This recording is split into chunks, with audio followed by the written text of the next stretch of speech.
Emma by Jane Austen, Volume 3, Chapter 13.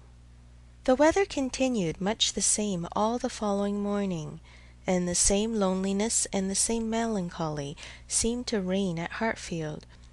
But in the afternoon it cleared, the wind changed into a softer quarter, the clouds were carried off, the sun appeared, it was summer again. With all the eagerness which such a transition gives, Emma resolved to be out of doors as soon as possible. Never had the exquisite sight, smell, sensation of nature, tranquil, warm, and brilliant after a storm, been more attractive to her. She longed for the serenity they might gradually introduce, and on Mr. Perry's coming in soon after dinner, with a disengaged hour to give her father, she lost no time hurrying into the shrubbery. There, with spirits freshened, and thoughts a little relieved, she had taken a few turns, when she saw Mr. Knightley passing through the garden door and coming towards her. It was the first intimation of his being returned from London. She had been thinking of him the moment before, as unquestionably 16 miles distant. There was time only for the quickest arrangement of mind. She must be collected and calm. In half a minute they were together. The how-do-you-dos were quiet and restrained on each side. She asked after their mutual friends. They were all very well. When had he left them? Only that morning. He must have had a wet ride. Yes. He meant to walk with her, she found. He had just looked into the dining-room, and as he was not wanted there, preferred being out of doors. She thought he neither looked nor spoke cheerfully, and the first possible cause for it, suggested by her fears, was that he had been perhaps communicating his plans to his brother, and was pained by the manner in which they had been received. They walked together. He was silent. She thought he was often looking at her, and trying for a fuller view of her face than it suited her to give, and this belief produced another dread. Perhaps he wanted to speak to her of his attachment to Harriet. He might be watching for encouragement to begin. She could not feel equal to lead the way to any such subject. He must do it all himself. Yet she could not bear the silence. With him it was most unnatural. She considered, resolved, and trying to smile, began, "You have some news to hear now that you are come back. That will rather surprise you." "Have I?" said he quietly, and looking at her. "Of what nature?" "Oh, the best nature in the world, a wedding." After waiting a moment, as if to be sure she intended to say no more, he replied, "If you mean Miss Fairfax and Frank Churchill, I have heard that already." "How is it possible?" cried Emma, turning her glowing cheeks towards him, for while she spoke it occurred to her that he might have called at Mrs. Goddard's in his way. "I had a few lines on parish business from Mr. Weston this morning, and at the end of them he gave me a brief account of what had happened." Emma was quite relieved, and could presently say with a little more composure, "You probably have been less surprised than any of us, for you have had your suspicions. I have not forgotten that you once tried to give me a caution. I wish I had attended to it, but," with a sinking voice and a heavy sigh, "I seem to have been doomed to blindness." For a moment or two nothing was said, and she was unsuspicious of having excited any particular interest, till she found her arm drawn into his and pressed against his heart, and heard him thus saying, in a tone of great sensibility, speaking low, "Time, my dearest Emma, time will heal the wound. Your own excellent sense, your exertions for your father's sake, I know you will not allow yourself—" His arm was pressed again, as he added, in a more broken and subdued accent, "the feelings of the warmest friendship, indignation, abominable scoundrel," and in a louder, steadier tone he concluded with, "He will soon be gone. They will soon be in Yorkshire. I am sorry for her. She deserves a better fate." Emma understood him, and as soon as she could recover from the flutter of pleasure excited by such tender consideration, replied, "You are very kind, but you are mistaken, and I must set you right. I am not in want of that sort of compassion. My blindness to what was going on led me to act by them in a way that I must always be ashamed of, and I was very foolishly tempted to say and do many things which may well lay me open to unpleasant conjectures. But I have no other reason to regret that I was not in the secret earlier." "Emma!" cried he, looking eagerly at her, "are you indeed?" But checking himself, "No, no, I understand you. Forgive me. I am pleased that you can say even so much. He is no object of regret indeed, and it will not be very long, I hope, before that becomes the acknowledgment of more than your reason. Fortunate that your affections were not farther entangled. I could never, I confess, from your manners, assure myself as to the degree of what you felt. I could only be certain that there was a preference, and a preference which I never believed him to deserve. He is a disgrace to the name of man, and is he to be rewarded with that sweet young woman? Jane, Jane, you will be a miserable creature."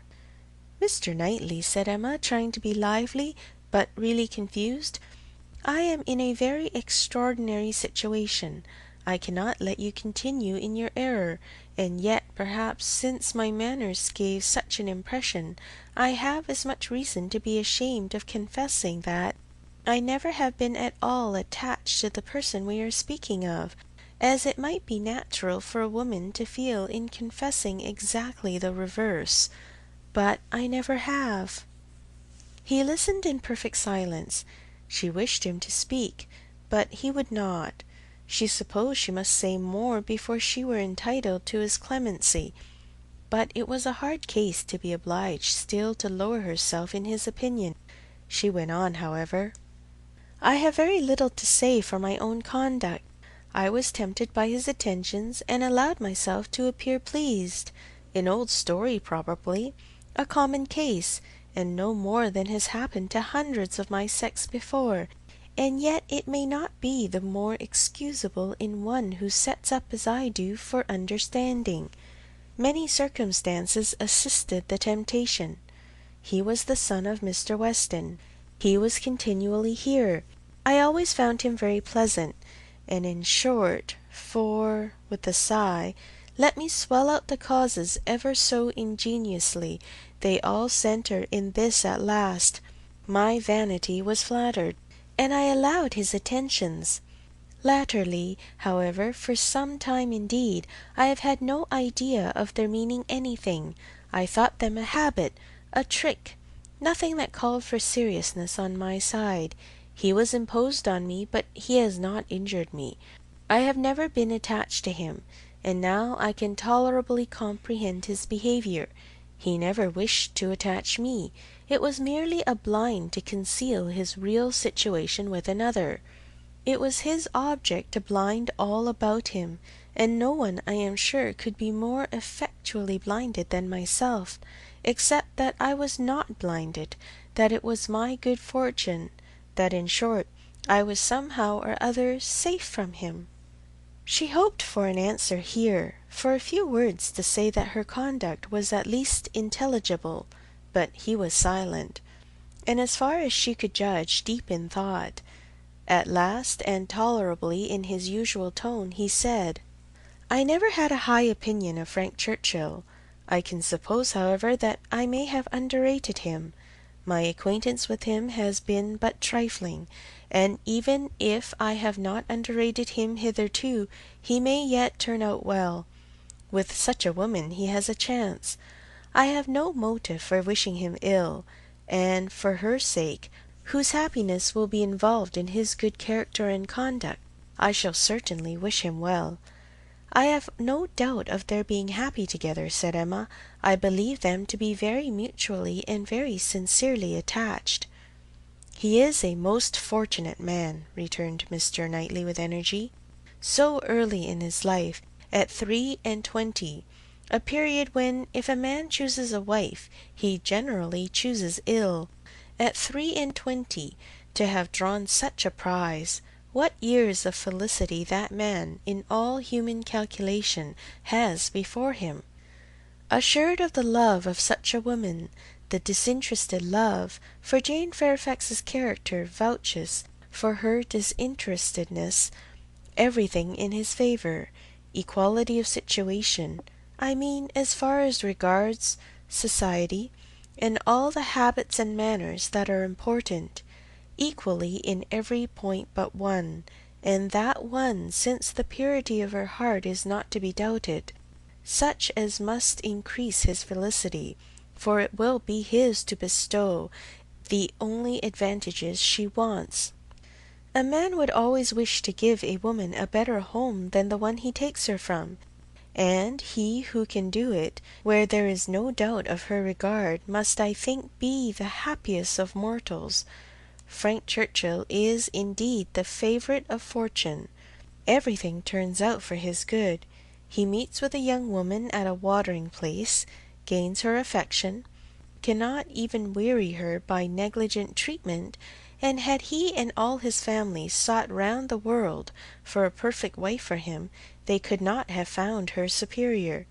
His aunt is in the way. His aunt dies. He has only to speak. His friends are eager to promote his happiness. He had used everybody ill, and they are all delighted to forgive him. He is a fortunate man indeed. You speak as if you envied him. And I do envy him, Emma. In one respect he is the object of my envy. Emma could say no more. They seemed to be within half a sentence of Harriet, and her immediate feeling was to avert the subject if possible. She made her plan. She would speak of something totally different, the children in Brunswick Square, and she only waited for breath to begin when Mr. Knightley startled her by saying, "You will not ask me what is the point of envy. You are determined, I see, to have no curiosity. You are wise, but I cannot be wise, Emma. I must tell you what you will not ask, though I may wish it unsaid the next moment." "Oh, then don't speak it, don't speak it," she eagerly cried. "Take a little time. Consider. Do not commit yourself." "Thank you," said he, in an accent of deep mortification, and not another syllable followed. Emma could not bear to give him pain. He was wishing to confide in her, perhaps to consult her. Cost her what it would, she would listen. She might assist his resolution or reconcile him to it.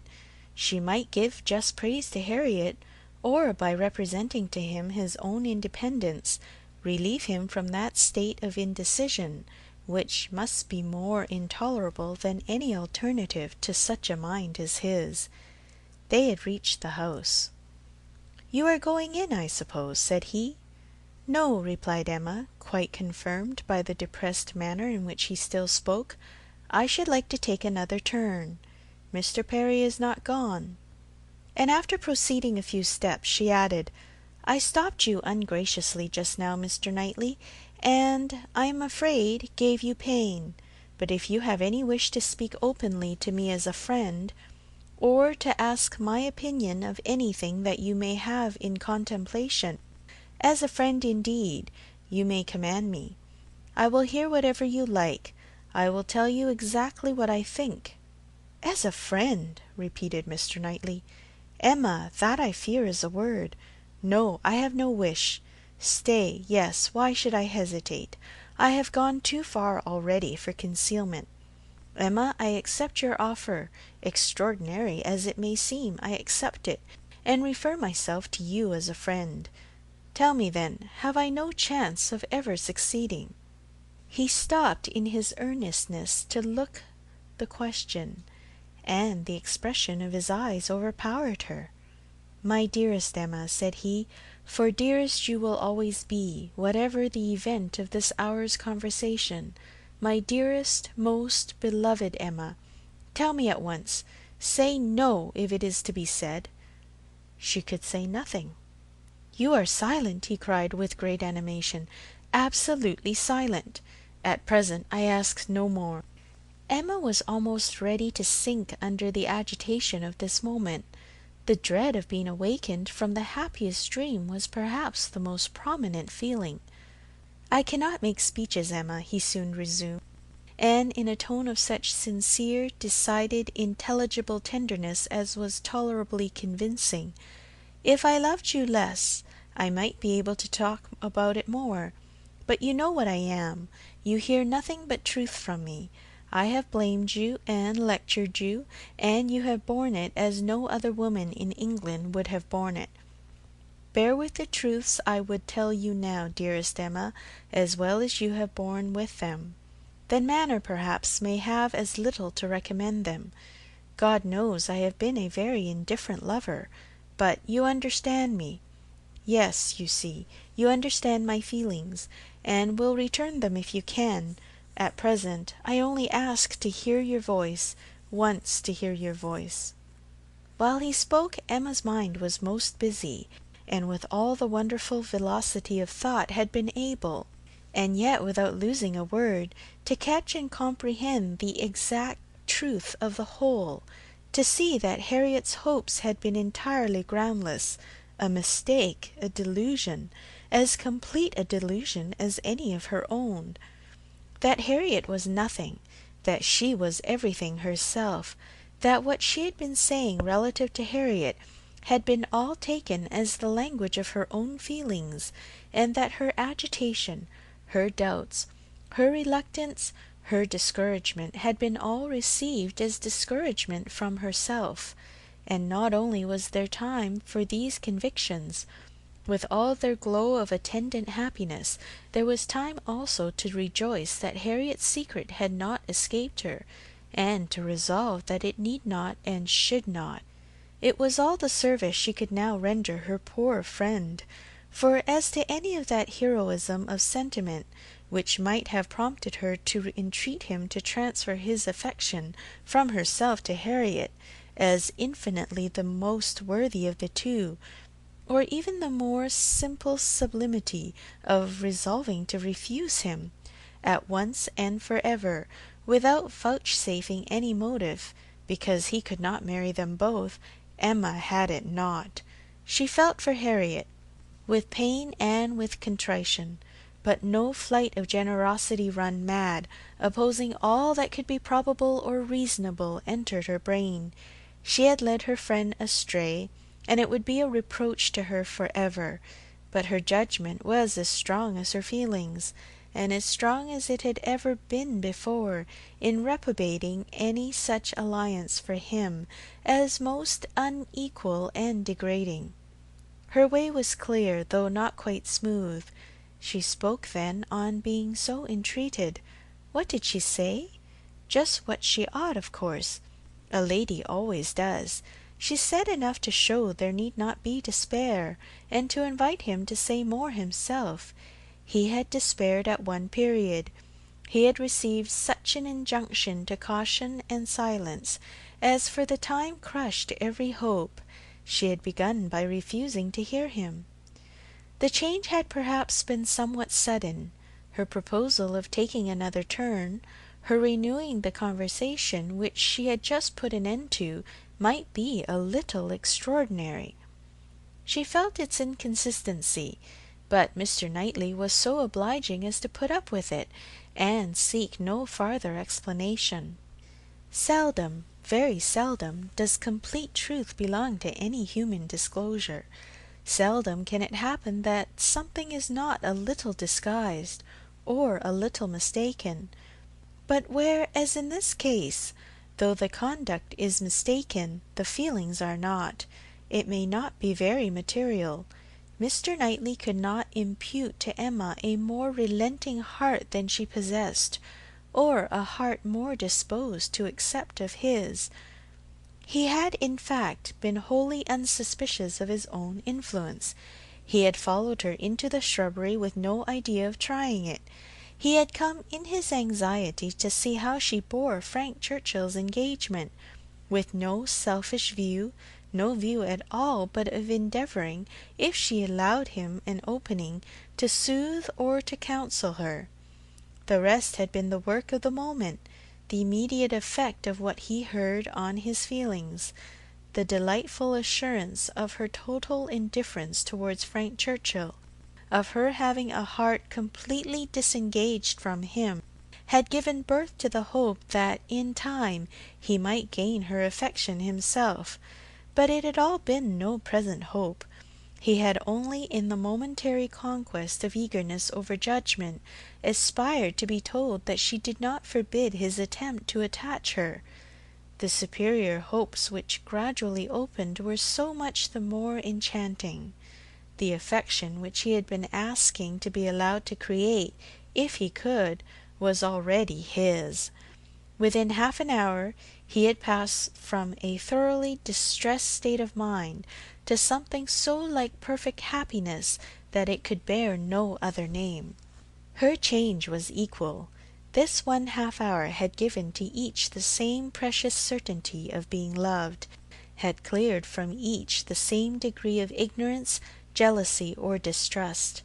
On his side there had been a long-standing jealousy, old as the arrival or even the expectation of Frank Churchill.